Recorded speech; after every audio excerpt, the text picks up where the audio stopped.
Motion has its own feel. Stillness of camera has its own feel. Quiet is just as important as exciting.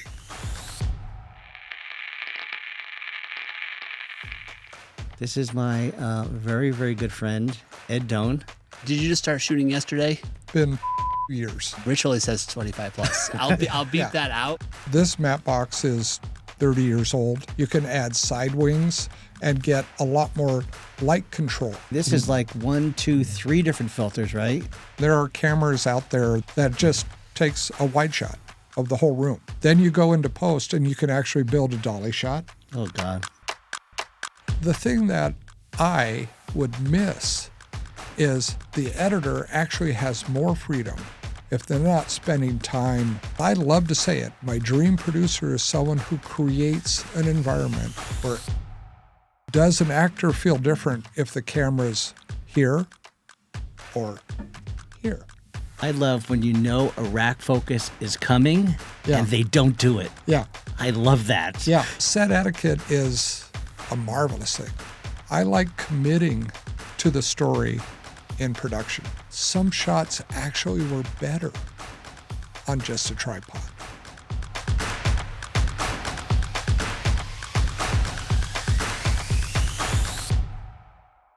Owning a Super 16 camera package, it had a very long life.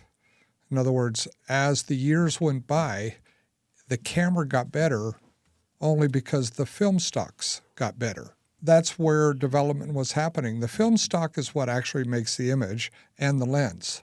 The camera body just holds the lens and moves the film. Now, there's more bells and whistles on cameras, so you could have different high-speed rates, different noise amount. Some cameras were much quieter than others, so you had to pick those. But the length of time that I owned a film camera, the newer camera did not make any better picture. It was the film stock that improved. They improved the chemistry, they improved the size of the grain, they improved the The fidelity of the color. Was Colorimetry. Technicolor a style of film, Technicolor, or was that a post thing? That's a post thing. Okay. Yeah. What? So Oh, wait, hold on. I mean, Technicolor, like the facility, like the company in LA, like it's a company, and it was also kind of a brand thing okay, yeah, like that Kodak. they branded. Yeah. In the 40s, movies, theaters, and movie producers got very scared of television. So all of a sudden, you could have in your home, albeit black and white, entertainment, where you always had to go out to the movies to get that form of entertainment. All of a sudden, that's changed. So producers, marketers in the late 40s, early 50s says, what are we going to do? So they invented things like Technicolor and CinemaScope. They changed aspect ratios to get people to come into the theaters, and it was successful. Theaters were still very, very sought after. People loved going to the theater. Hey, when did IMAX come in, by the way? I couldn't pin a date. I wonder when that was. 80s, I would guess, Yeah, but so I it's honestly don't know. Whenever I go to IMAX, I sit in the very top. You do the same thing? Mm-hmm. Yeah, sit in the very back row because then you can take it in all at once. There's still IMAX cameras Yes. Yes. with huge pieces of film in them. Yes. Big. Okay. It's 65. 65 millimeter. It's the So, biggest film you can get. Traditional motion picture films, 35 millimeter, and so this is just under twice as large of a negative. And now, digital cinema, the sensors are getting larger and larger. So that's going to start filling that in the digital world. Area of a sensor, area of film, translates to resolution. Analog film is manually enlarged, isn't it? Well, yes, you're taking a 35 millimeter positive print in the days of projection, and you're projecting it through to a very wide screen. So if you had twice the area of film that's being projected, because there were large format projectors, IMAX, you're getting much more information onto the screen. Hence resolution. Yes. Yes. Okay. Yeah, that makes sense. Okay. So you're saying that there's an analog detail advantage as well. Yes. And if you're originating on film, one of the things that film has, it has film grain. Right. And that's just in the chemistry of what makes an image. And as film stocks got better, that grain got smaller. Then they actually started changing the shape of the grain. And I don't know if it was in the 90s that they developed T-grain film stocks that interlocked I didn't even know that. and changed the way the grain pattern looked. But that's a creative choice, much to me personally as a cinematographer, much different choice than a noisy, what noise is considered in digital cinema. There was a film that I was prepping years ago that unfortunately did not get funded, but I wanted to shoot that in Super 16 for the film grain, because the size of the film grain in 16 and 35 is exactly the same. But when you blow up 16, the size of the grain gets blown up with it. So the grain is twice as big when you look at it on a screen. Do you think it looks grainier or just bigger Yes. grain? Oh, it does look grainy. Okay. Yes, it looks grainier, so it looks grittier. So this was a wonderful story by a wonderful writer-director that he was trying to develop.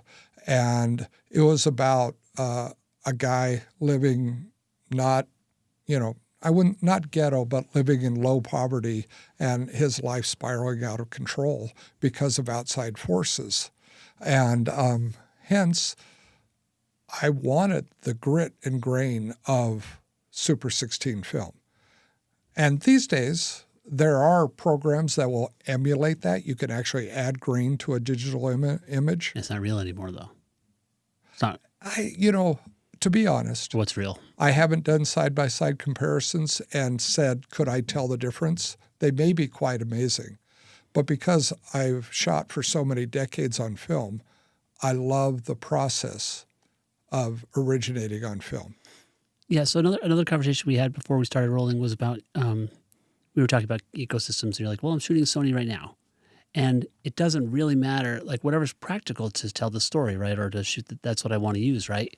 But you also said, like, the transition from, let's call them long-term film cameras, or there's something else that was challenging. In film, they improved the film stocks. Mm-hmm. In the digital world, they improved the digital sensors. So as the sensors improve, not only does resolution improve, but color science improves. The ability, and color science refers to the way it renders color. I mean, one thing is that Aeroflex Digital does in the Alexa and the Mini LF and the 35 Airy is the way it portrays skin tone. I like it. I love the way Aeroflex portrays skin tone. It gives it a very comfortable feeling, where Sony Skill Tone, takes a little more work to get that comfortable feeling. These are all personal choices. Yeah. Rich, you had a really good idea to bring in some old school stuff that I still love using. Yeah, you could tell this is a little bit bigger than a lot of the stuff you see in the field these days. I see a matte box and a follow focus. Yes, you do. When you just said these are things we don't see very often, what did you mean by that? Well, I would say, and what I quite often do is I go out without a matte box a lot these days. I just use the lens shade on the lens and go with that. The idea is to keep light off the lens and keep it from flaring. This does it and has a lot more flexibility. You can add an eyebrow onto this, which would mount here. You can add side wings and get a lot more light control. Is a flag on a light Yes. and it's an eyebrow on a matte box? Yeah. So on the top, the part that goes on the top, like a flag, a French flag of any type, the nickname for it is an eyebrow because it's like on the top of the eye. Okay. And then you have side wings you can also add, which gives you more lens control, light control, blocking the light off the lens. I think another cool thing about this is the swing away function, so that you don't see as much, a little bit more expensive to make. But oh my God, it's just so much easier when you're changing lenses just to get that Oh, matte yeah, box yeah, out of yeah. the way. Okay, okay. Isn't that cool? Yeah. Swing away. So you just swing That's it away. definitely not current because it's. Well, I mean, it adds a lot of cost. It does. It is current. It's just not used very often because they're very expensive to make. So if you go to rent it, Yeah. if you rent a package from a rental house, a swing away matte box is just going to cost more. Oh, and look at this Yeah. too, Ed and TJ. This is like 1, 2, 3 different filters, right? For filter holders, Filter holders and different sizes, right? Can we do like the 4? I think a lot of people watching this are like they're sort of like in that creative economy, basically, right? Yeah. And there's a ton of matte boxes that are Oh yeah, much lower quality. much lower quality, much cheaper. But your uses they could Yeah. be perfect. I guess what I'm wondering is this twice the price or 10 times the price? 10 times the That's what I price. thought. That's what I thought. Okay. And but it there's a couple things. One, this matte box is 30 years old. That I've owned it for 30 years, and it's still very functional, very working. As Rich was pointing out, you have 2 filter trays that are for 5.6. It also has a 138 millimeter filter holder. You could put a 138 millimeter round filter in it, which is great for a polarizer because you could swing the polarizer there. So you could put a Pro Mist in the P size, and you could put a polarizer in here, all on the same matte box. Yeah. Okay. Now And then you could also put a grad in here too, right? So you Yes. could like slide that halfway in what's a and grad? Like graduate it. ND filter? Grad? A It grad could be an ND, typically could be a ND. sunset gradient, you know. Which Oh, I- gradient. A I'm sorry. gradient filter, As that's in what- like changing across the Yeah, frame. so this, I didn't even realize that. But so you have 3 filter trays and you can put something in the little rubber boot as well. So the That's a grad lot of filter would go into this tray. No, that one. So this is an Airy And branded. slide. This is an Airy matte box. Yeah. So you could slide the gradient up and down if you have a lockdown shot, and you'll see even current films. Oh, yeah, you I see can 'em. tell when they're putting a grad over it, and but they also have color. I have in my shop a blue grad, a warm grad, a green grad. If the grass is not very green, I could put the gradient underneath and make the grass greener. Most people haven't done what you're talking about, right? Including myself. In pre-production, we were talking a little bit about, I think you just offhand said like, hey, I have some filters, but people, when I suggest them, they're like, no, post please. They just want to do it in post. They want the flexibility. And I'm sure focus is next. We talked about that too. What is lost by not thinking like that during a shoot? It's almost like all the burden is shifting to post because it's just faster to get 32-bit float audio. They don't check the level, and you can, you know what I mean? I think the flexibility is the key, that the big shift, right? So you used to have to Flexibility. make that decision in the field, right? Okay, do I want it to be heavy diffusion? Do I want to use a Pro Mist? And you would get that look during acquisition time. But now, right, Ed, I think we never use filters, right? We just leave it the way it is. And I try, and part of my thing is more of an artistic philosophy. One, filtration. Well, first of all, filtration in the matte box is cheaper. Okay, keep going with that Well, because we just talked about how it's too expensive to a filter is like cost $10 to rent, Okay. but I own them, so quite often I just bring them. And if I want to put in a double fog filter, it takes me 30 seconds, pop it out of the case, put it in the camera and go. So in post, for you, you're an editor, you're a post guy, and I'm a director and say, I want the look of a double fog filter. Now I have to do the work. And how long would it take to drop that filter in? Well, Without infinitely, because you can tinker with it forever. Right. Yeah. And there that exactly leads to it. So you do lose flexibility, and that's why most people want to do it in post. But the artistic thing that I like as a director and a cinematographer is I like committing to the story in production. Okay. That's a whole thing It is. because that goes all the way to asset management. which is this massive, ridiculous cost of not committing in pre-production. You could go all the way back to pre-production. You know what I mean? Right. Yes. So, I mean, we were talking about shooting ratios earlier. What's better about being more intentional and making commitments that you can't change?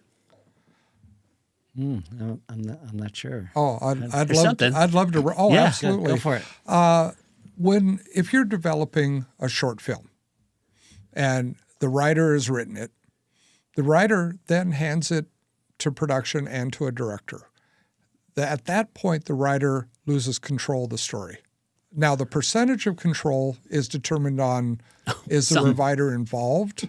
I mean, I just watched a wonderful thing, the Friends reunion about the Friends television series, and they gave a lot of insights to the way it was produced.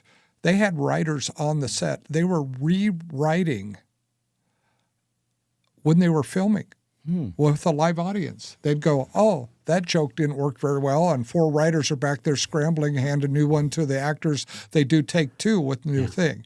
The writers are very involved in production all the way up, but some writers sell their script and then they've lost everything. And there's usually something in the middle. But then the director has theoretically the creative intent and the creative control on the set. And at that point, the director's saying, I want this scene to feel mysterious, to feel a little disturbing. So the cinematographer says, well, let's put this filter on. It's an old one. It's not optically pure. It makes it feel a little off because we're used to much better optics. So we'll put an old diffusion filter in and do that. You're committing to what the director feels, what the cinematographer offers to serve the story that they're seeing. They're making an artistic commitment at that point that cannot be reversed in post. Okay. You could even say the same thing for going handheld or using a dolly, right? I mean, that's a Absolutely. big choice on the feel of a particular frame, right? Right. Is it going to be a handheld look? That's commitment because that you can't change to post at all, right? Yeah. So that's a little bit more organic, right? Well, the futuristic things, and there are cameras out there that are being experimented with that just takes a wide shot of the whole room for the scene, and then you're done. Then you go into post, and you can actually build a dolly shot. Oh, God. Jeez. You can actually change your focal point. You can change your depth of field. But the thing that I would miss is I think the actors respond to what the director's intent is. I know that. Yeah. And hence, also they respond to where the camera is. Does an actor feel different if the camera's here or here? They feel the presence of it. And that can change the intimacy. I mean, the great actors that we see, where there's some just amazing. I love watching the Oscars because it shows off the depth of talent that is in this industry. And these actors know how to play to the camera, just like an actor in theater knows how to play to the audience. Yeah, so if you just had that wide shot camera, there would be no way to get that connection, right? Even for the crew, I think would lose connection, right? Yeah. I mean, you're just shooting a wide shot, and later on, you're going to decide if it's a close up or what the depth of field is. It would be different. Yeah, There's no question it'd be different. One could argue it could be better. I don't know. This is what I know, what I'm used to when I'm directing anything that I do, which I love making short films. I like that integrated process, and I like deciding what I'm going to have. Then, in a way, I feel, and you could weigh in on this, TJ. I feel that the editor actually has more freedom if they're not spending time on technical things. Then they're cutting a story, and the director and the cinematographer are doing their jobs, which is creating a feel. And then the editor's ultimate challenge is to put this stuff together that the emotional score of the story Mm-hmm. actually gets better. Okay, so there's so much there. I had a friend who was an old friend of mine he was an assistant in the writing room of Will and Grace, and he described exactly what you just said. Constantly, they were rewriting it while they shot the show, using the audience, etc. But when I was thinking about, okay, I'm just trying to play devil's advocate, but I'm like, what's really lost and what's not? If I were starting today and I'm making a show, I'm maybe, how do I put this? The skills you just described aren't even going to be learned. Like how to talk to the director and get it right, because we can always change it later. It really reduces the need, or the apparent need, I should say, to learn those things. It could. I agree with you. It absolutely could. I mean, what's wonderful now is there are some times that it's better to leave these things to post. I mean, green screen, obviously, but there are so many things the technology has developed and gives a storyteller so many more options to tell and create a feeling. I hate reframing shots. I just hate it. Thank you. Because it just isn't the same. No. And what is the purpose of having thousands of dollars of curved optical technology if you don't move it? Here's something to think about. Would you prefer S-Log or RAW because it gives you some options in terms of looks? No, you want to just... I would much rather have a really well shot C200 shot where it's properly exposed, right? Yeah. Unless, okay, so there's this cost benefit, like opportunity drag or whatever, of moving the decisions or moving the creative. I think you're describing an opportunity, which is okay, so let's say today you're working in corporate and you have the ability to shoot forever, to bring 7 cameras when you need 3. By the way, I made this mistake about a month and a half ago where I was shooting something and for giggles, I was like, I'm bringing a couple extra cameras, and I created a big problem for myself. I added complexity that didn't help the client, really. I just thought it was fun. It was kind of like a little side project I was doing for somebody. But whatever. It was 6. So you're saying you complicated your own world by giving yourself too many options? I literally added complexity for fun.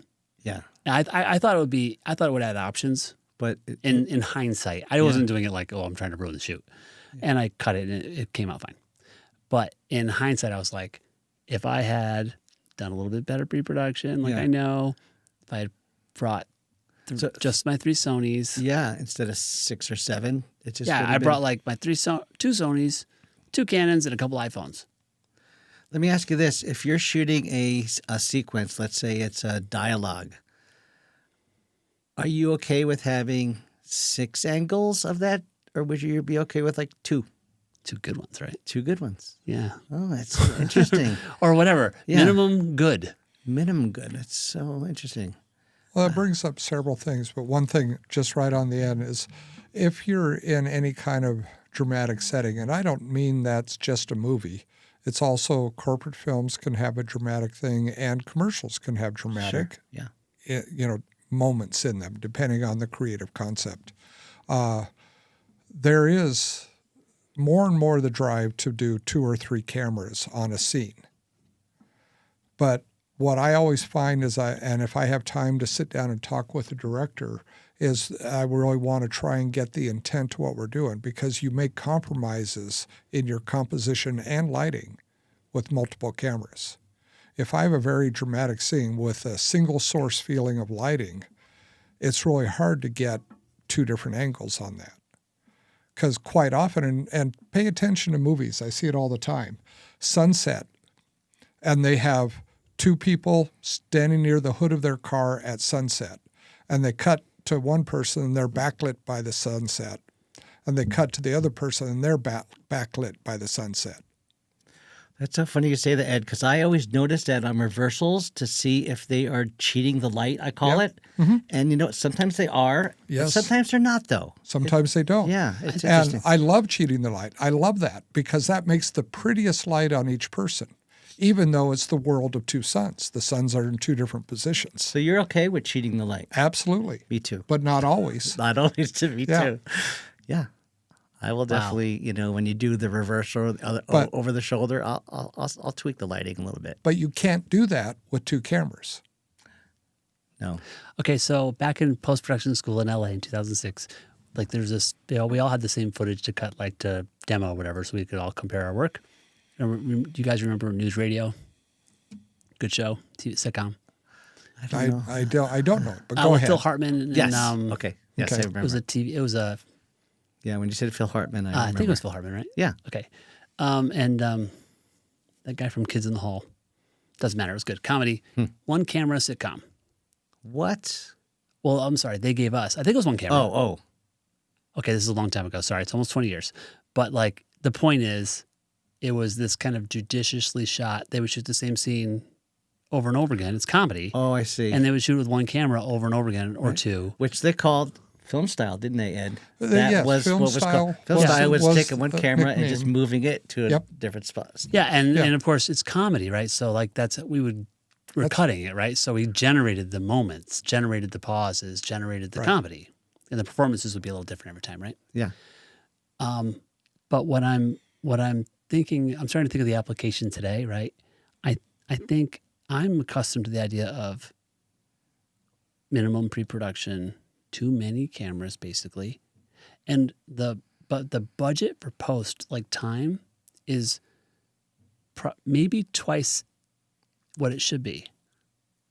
Too much excessive Okay, post time. so here's the argument for getting the pre-production you want and need, right? I think of post-production, I'm pretty fast. It's about 2 to 4 times the shoot time for a corporate whatever. Sounds right. You know, day of shooting, 2 to 4 days to deliver whatever you shot that day. Sounds right. I think that could be too high. And like, so let's say you shoot something for a day and it's 4 days total to shoot it and cut it for 3 days. I think there's a decent argument that you should add at least, let's say 2 days of production or just a day of pre-production. So it's not a bunch of labor. And then I think the post could be the same amount of money. You know what I mean? But he mentioned pre-production, Ed. We haven't heard that term in a long time, have we? Dude, you know what I mean? Because I never get stuff that's like with, like log notes or whatever. And just like, you know how easy it would be to cut a corporate piece if you had the cameras in the right places, the performances were just so, because it was pre-produced properly and you don't have too many shots and they all match, et cetera. You know how easy it is to cut that stuff? Well, I love pre-production. Both Rich and I my love God. pre-production. I've been on many projects where we had days and days of pre-production, where we broke out the scenes and this is corporate. This is not doing a movie. This is corporate. We multiple scenes. We had to organize when the doctors, this was for hospitals, when the doctors are going to be there, what locations, figuring all that out. But then we really worked hard on the creative intent, on the flow of it. And then, of course, we had someone taking notes. Take 2 was better than take 3. This has 2 stars, 1 star, whatever the technique is used. So when it went into post-production, you're not looking at a 5-to-1 shooting ratio. You may be looking at a 2-to-1 shooting ratio. And if you find something that everyone missed, then you have the other takes to go check. But you're not going to them. You're going to the 4-star take, the 3-star next, and you can spend your time on the timing of the edit rather than the searching for the best moment. I think the cost of post has gone down, like real-time ingest disappeared, right, with tapeless workflow. Mm-hmm. So the cost of post, I think there's cost hiding in post that could be reallocated to pre-production. That would be so nice. But you're right. I mean, there's We still... we should analyze that. Yeah. So you're saying there is probably an excess amount of post money out there that could be used some other way. Like for pre-production. I'm just, Oh, my God. I'm winging it in my head, but when you talk about that, I'm sorry, guys. So I think I've got a great example of that. Just today, I went and did a scout for a shoot tomorrow on my own, right? because it's, it's just a 4 or 5 hour shoot. It's 3 interviews and a stand up. And I went out to the location and I took the time to look at the lighting, check out the sound. I've already actually picked out the 4 positions I'm going to do the interviews in. I got my phone out. I showed the client, like, here's where we're going to do 1, here's where we're going to do 2, here's where we're going to do 3. And so the amount of pre-production that I took to do on my own is going to save a lot in post. So you're right. But I don't get compensated for that, though. And I should, huh? Mm-hmm. We used to. Yeah. So there used to be a scout day or a prep day or something like that? I went 20 years that almost every project had scout days and prep days built into the budget. I think I'm just guessing, right? But I think because, for example, filming was so expensive, and because everything was more expensive per unit of technical time, let's call it technical time, whether it's rolling a camera or running an Avid, doesn't it almost make sense that back then everyone had to count the beans more appropriately? Oh, no question. So therefore, if we counted the beans in the same method today. Well, one example that's changed dramatically is a cost that's not there in digital cinema. It is there, but it's hidden, but not as much. Is I had commercials that I would do that we were doing 3 60-second commercials, and I purchased $30,000 worth of film stock. Yeah, that's not happening today. So just right there, just the stock, before it gets processed and transferred to be ready for edit, just buying the stock was $30,000. So we were very careful every time we turned the camera on. Now you don't have to be, but there are other costs that, depending on digital cinema cameras, which ones you're using. If you're using the higher end ones that are shooting higher codecs, you're burning 3-4 gigabytes or more a day. Terabytes, you mean? Terabytes. And then even up to terabytes. And then your DIT is putting them onto 3 or 4 different drives before the end of the day. So there are costs that are happening there. The thing that's wonderful is that as soon as they're put on 2 drives, it's backed up. In the film days, we would joke and say that this can of film that now is worth $25,000, because that's what a day of production cost, is going into the lab. And you're waiting for the next day when it gets processed to hear the lab report if it's all okay or not. So it's always pros and cons. Yeah. But there was something about the precision of acquiring an image that costs a lot of money. We had to be careful. To me, I think what you're really talking about is you want to make things that are better. Yeah. Right? So what's better? Well, better is story and intent, like you've talked about, Ed, right? So in today's world, if you pretend that it's expensive to push the record button on a camera, where you look at the whole picture, if it all races to the bottom and it's one person running around doing everything, it kind of gets to the point where it's hard to see all the costs. They're shifting around a lot, and the stakeholders are changing all the time, and pre-production is or isn't happening, and we're rushing, we need the thing tomorrow, or whatever. Pick your blame culprit, but they all live inside the fact that it's possible to make those mistakes. So if you pretend like you can't make those mistakes, many things get better at the same cost. How about that? Right? It's flat. I'm not exactly sure where you're getting at. So like if everyone's kind of like, this is where I get really weird. If everyone's, which is saying something, if everyone's kind of blind, I think it creates like this soup of misinformation and error and cost shifting that doesn't really add value or something. Let's pretend everybody has to be careful like they used to be.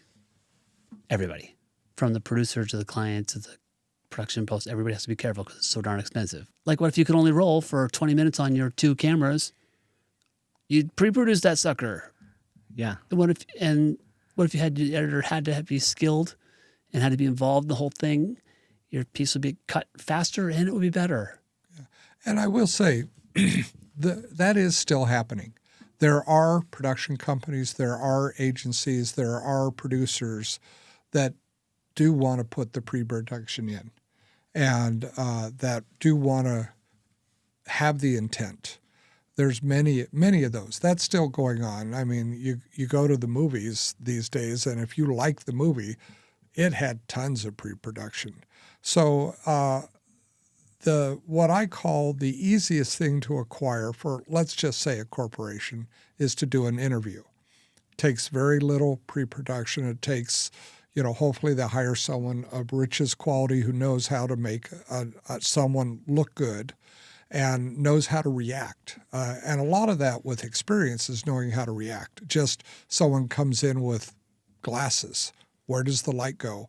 And not experiment, but Rich can find where to put the key light to get out of the glasses quickly. Right. Yeah. I'm going to try moving it to the side, or I'm going to try going up right away. Boom, I know those things. He'll get it fast. Yeah. And the other guy may be just like. There's that. But the big question I often ask when I finish a lot of these corporate interviews is, what are they trying to accomplish? What needle do they want to move? And will this interview move that needle? I'm glad you said that. Like, I don't need to be painting the marketplace with a brush of what I was seeing. But I think the growth that I'm seeing out there is the a la carte video department rollout. No question. So it's like, how do you find that intersection of cost benefit, craft, and whatever, and decide what to buy? Well, people want content, want material. The question is, why do you want the content? And that question quite often doesn't get asked. It's just about creating content, getting it out there. And I personally always look for a message. Where's the end point? Where are you trying? What direction are you going with in an interview situation? What information are you trying to get? In an interview situation, you can talk to someone for 30 or 45 minutes. You're only going to use 2, right? Maybe 3 minutes. Where's the end goal? You're a mega corporation. Let's just make the company ridiculous. So there's unlimited media need. You have 10 people. You have budget for infrastructure and process. Like, where do you really start? You start with the vice president of marketing. I love story in commercials, in corporate, in documentaries, in narrative feature films. I love story. To me, I get more connected to a company that can tell me a story about what they're about than I can get it half off today only. I love building relationships. It's hard to build a relationship without a story. So a head person, the woman running the marketing department who wants to get an emotional connection to the people she's going, whether it's internal, external, business to business, customers, doesn't matter. Do you want to build a connection? And then what's the best way to do that? And personally, I just love when a company will tell a story. So you find someone who's good at storytelling. I mean, one of my favorites, it was not a highly produced, but it was heartwarming, was this hospital wanted to talk to the other people that worked at the hospital and say, it's a cool place to work. So we told the story about this nurse. He worked in open heart surgery. And during surgery, he would sing. And as one of his colleagues said, he knew every song in the world, but he only knew the first 2 bars. So we had to help him. And the touching moment, and this was all based in truth, so this was in essence a documentary, a crafted documentary, is that when he went out to wheel the husband and father, into open heart surgery, dangerous stuff, didn't know if he was going to survive, he just started kind of humming Over the Rainbow, which just by coincidence happened to be what he played at his daughter's wedding for the first dance on his guitar.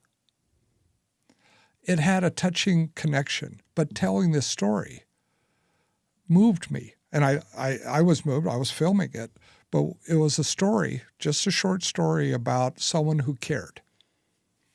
That reflects on the company. That's something where I would say, that's kind of a cool place if they have people like that. It's finding those stories, crafting those stories.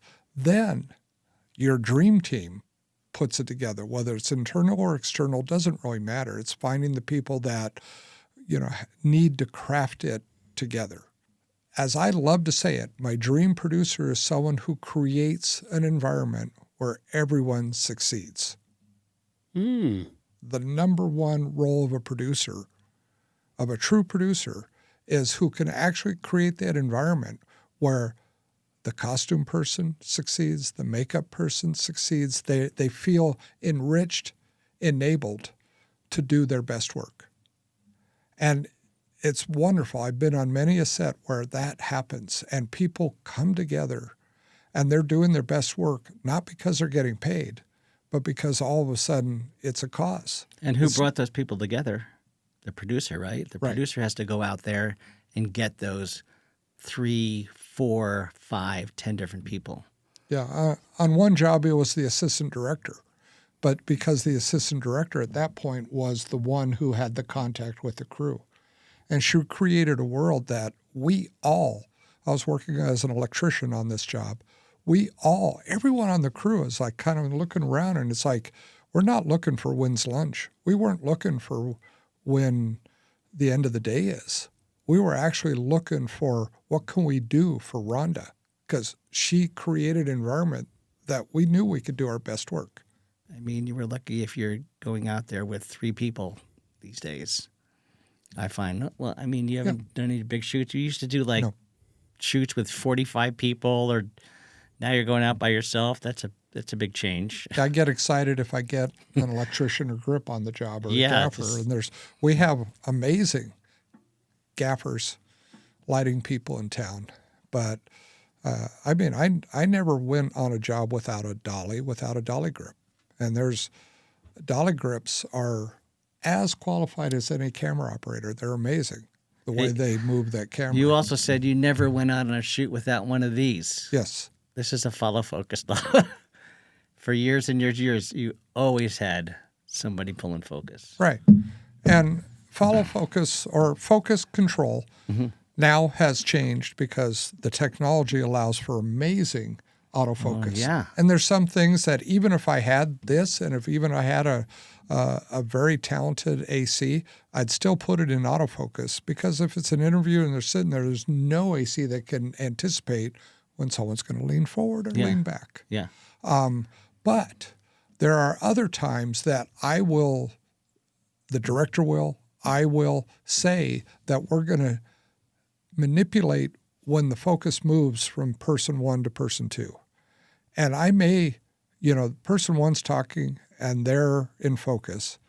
Person 2 starts talking, but I leave person 1 in focus because they're going to have a reaction that I want. And the person talking is out of focus, and then we move. You know what I like, Ed, sometimes? I love when a rack focus is coming and they don't do it. Yeah. I love that. Yeah. You just know there's a flower and there's someone talking in the background and they're going to rack to the person talking. It's so much fun when they just don't do the rack. Yeah. Okay, so I don't think it's fair to say that all of a sudden things became so simple that you don't need people anymore. I think it's more likely everyone's doing too much work or too many jobs. Yes. Right? Okay. Let's just assume that, right? Okay, yeah. But inside of that is somebody not thinking it matters. So right? true. Oh, we were just talking about this audio thing. Like, you could just do audio yourself. And the reality is you can do it, but is it good? It's adequate, but if you did have a sound person, it would be better. If you did have a lighting person, it would be better. If you did have a grip, you'd be moving faster. I mean, so every time you add a layer of personnel, it does get better. I have seen it where if you do just have basic proper planning, everyone knows what they're supposed to do, and there's teamwork, even if it's not interesting work, it's still enjoyable. Mm-hmm. The thing that really sucks is I have no idea what's going on here today. That's the kind of stuff that I think people can get rid of. Yeah, absolutely. There's 2 things to back up about pre-production. Pre-production is a tool. It's just a tool. You take away a tool, you're taking away what that tool can give you. So you get to build that cabinet without a hammer. It's Yeah. dependent on the metaphor you want to use, or let's say pre-production's a measuring tape. Whatever you want to use, you're just eliminating a tool. That tool gives you ability to do things in a different way, ideally more productive. A better way, for Right, sure. a Yeah. better way. Size of crews is just always a pro and con. And pre-production in scouting, you were mentioning your scout earlier, is if I get told about a job and I don't get to scout and I don't have pre-production, I bring a lot more stuff. Which is not fun. Well, it slows me down. Yeah. If I don't know what I'm going to need, I bring more of the things that I have because, we want to hold exposure looking out the window. Yeah. So thank goodness I brought 3 of my biggest lights. But if I know I don't have to, then I may bring a smaller lighting package, faster. Yeah. I'm ready to go sooner. I'm more efficient. Yeah, and that's what happened with my Scout today, as a matter of fact. I like to use light domes a lot for the soft source look. This particular shoot is in a very tight lab, and I don't have room for light domes. So I know not to bring them. Right. So I really help myself out. My- With what Although on the flip side, you brought this up a little while ago, TJ, talking about bringing a lot of cameras, bringing a lot of stuff. I love the toys. I love the stage hardware. I love cranes. I love jibs. I love sliders, dollies and gimbals. sliders. They bring a lot of stuff. And I was doing a corporate film where I had a very small crew, and I brought a lot of stuff. And I tried to use it. And the director was getting a little bit, and we'd worked together a lot. Wonderful team. But he was getting a little put out with me. And he said, forget that. Just put it on a tripod. Let's get this done. And it wasn't about getting more content. It was about some shots actually were better on just a tripod. Oh, interesting. Motion, that's why I like to call it any story, commercial, corporate, has what I call an emotional score. The cinematographer's responsibility is to do service to the emotional score. Every image created can have an emotion. A symphony starts big, then gets pastoral, and then it gets big again, and then it gets a little uneasy, and then it has a crescendo, and then you end like with a major thing. It's emotional. You may not have a literal story, but you have an emotional thing. Storytelling and cinematography has emotion. I can frame the same room in 2 different ways and you have a different emotion. Easier yet is I can light it. Happy, scary, disturbing. All those things come into play. So sometimes in that emotional score, quiet is just as important as exciting. Motion has its own feel. Stillness of camera has its own feel. Don't be afraid of the camera on a tripod locked down. It can be powerful. The rule of thirds versus formal balance. Nothing's right. Use them when they serve the image. And that I love thinking about everything as I make fun of it, the emotional cinematographer. But that's not necessarily the cinematographer yelling and throwing a rant. It's looking for why do you compose something. A director I worked with for decades, he and I worked well together, and we intentionally, what I called, stepped on each other's toes, but we stepped into each other's circles. So a director circle overlaps with a cinematographer circle. They are overlapping to each other. Sometimes I would step out of that overlap into his world, but he would do the same. We didn't care at all who was right, who had the better idea. We only cared that working together, we got a better final product. We challenged each other. A assistant camera person I worked with for decades who is amazing he would be in my ear just quietly, no one ever knew, reminding me of things, challenging me of things, keeping me on my game. He drove me crazy, and I loved him for it. I want someone to challenge me. I want to get a little frustrated so I can see something that I didn't see. Do you ever just cave, though? Let's say you had a director who had a very specific direction and a specific look that you don't agree with. Will you push back on that? Or are you okay saying, sure, let's just light that with a half light look? And you're like, oh, that looks terrible to you. Yeah. And he goes, that's what I like. Are you okay with that?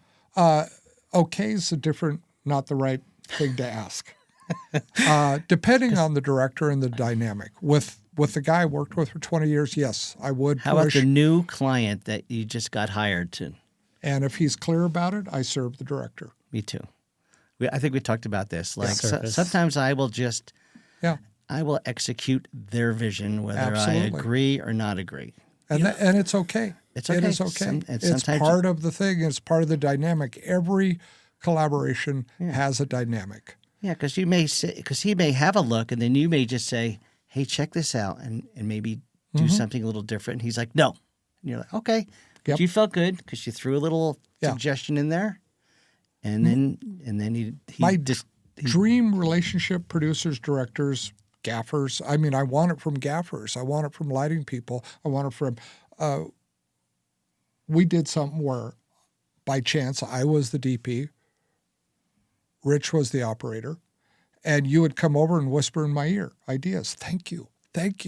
You make me better. And vice versa. If you were the DP and I was the operator, I want a relationship where we can put it out there. As I say, put it on the table, see if it gets picked up. Everyone's better with that relationship. It has to be done with care. Set etiquette's really important. If I do have a crew, I let the grips and electricians, if you have ideas, tell me. But you got to know when to tell me. You don't come up and tap my shoulder when I'm talking to the director. Yeah. When I backed off and I have a moment, do you have a moment? Sure. Oh, yeah, we can't do that. I like it. We can't. Oh, no, that's really good. I'm going to steal your idea. Yeah. So set etiquette is a marvelous thing. I love to have sets where we're having fun, yet we're highly professional. We have a very good set etiquette that has a formality in our enjoyment. Where the constraints are welcome. Right. But you have to know when to do it. I've had people on the crew that I've had to say, stop that, pull them off to the side, stop it, because they were going direct to the director with ideas.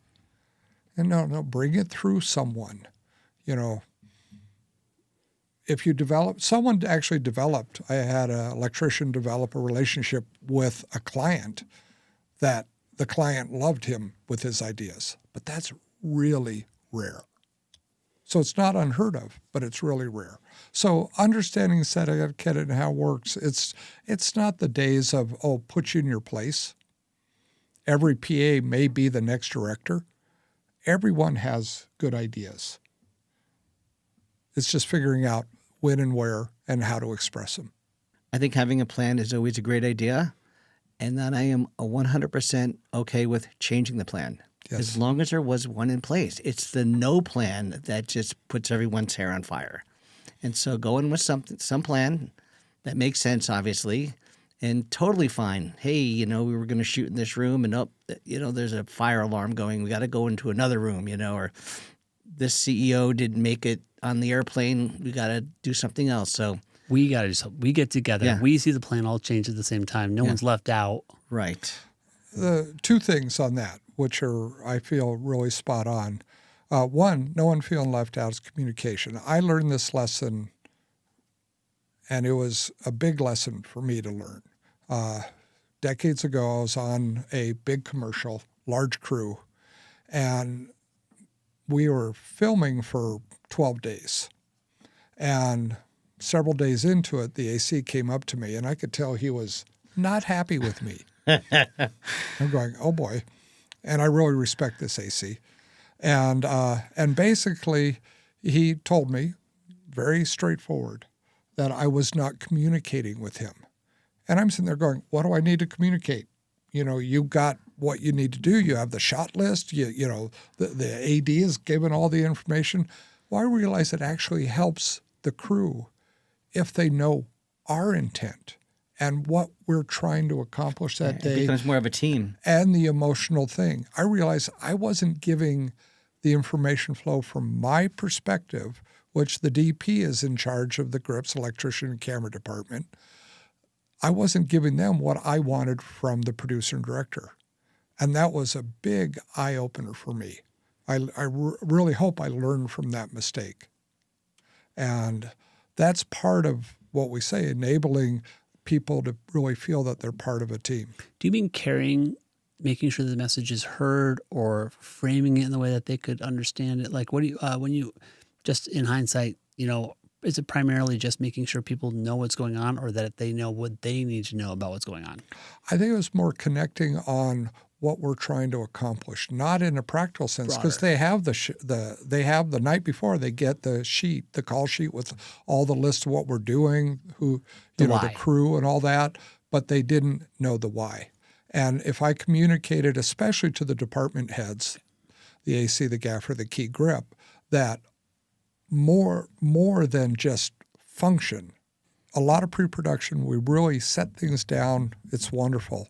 But the key thing is flexibility during the day. And I remember talking to someone who I still stay in touch with. He's a magnificent location manager and assistant director. But in the early days, it's always what I call, are we there to produce a commercial, or are we there to produce a schedule? So we have a schedule. So the second shot of the day, we're on this tennis court. Things aren't working. We're doing more takes than we planned. We're taking more time. We're out of time. We're supposed to be moving on. And the AD comes up to me and says, we got to move on. We're out of time. Now, he's right. That we're out of time per the schedule. Right. But I said, don't worry. We're going to take 20 minutes longer here. We'll make it up later in the day. I promise.